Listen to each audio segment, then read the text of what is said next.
Miduso karon og ordinansahon ang konseho sa Dakbayan sa Mandaue nga nagmando sa mga utilities nga ilubong sa underground ang mga linya sa kuryente inay ibitay kini sa poste daplin sa daan. Andam nung mutuman ang mga kompanya.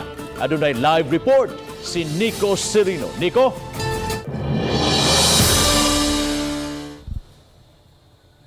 Yes, Bob, gitinguha karon sa Dakbayan sa Mandaue patuman kining underground project sa mga linya sa kuryente diha sa Dakbayan magsugod sa pipila ka mga parte sama sa ilang business district.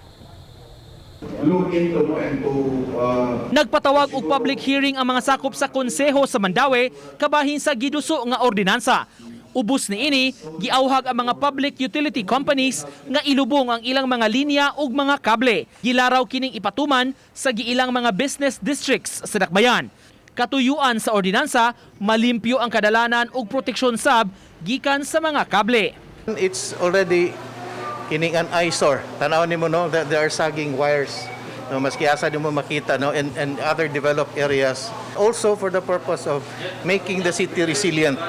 No, nga dili na ta pwede nga kanang naay mga kahoy, mga natumbahan, nga ang wire makakos. This is one step towards the kanang pag modernize atong Dakbayan, to make safe our streets, and of course no to look towards the future. Sa public hearing, miuyon ra hinuon sa plano ang mga utility companies. Gikan sa power utility, telekomunikasyon ug cable ang misalmot.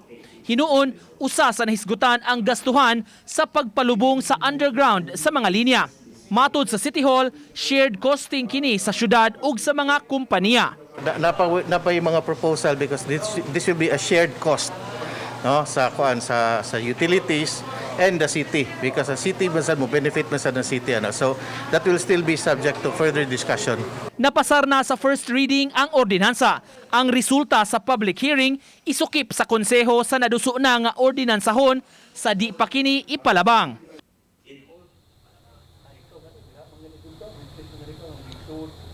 Lakip sa mga areas, Bob, nga una ipatuman kining underground project ang FF Cruz area o North Reclamation area. Apan gitinguha sa syudad nga human imo mga business districts unta mapatuman sab kini sa tibuok Dakbayan. Bob? Daghang salamat Nico Serino sa imong live report.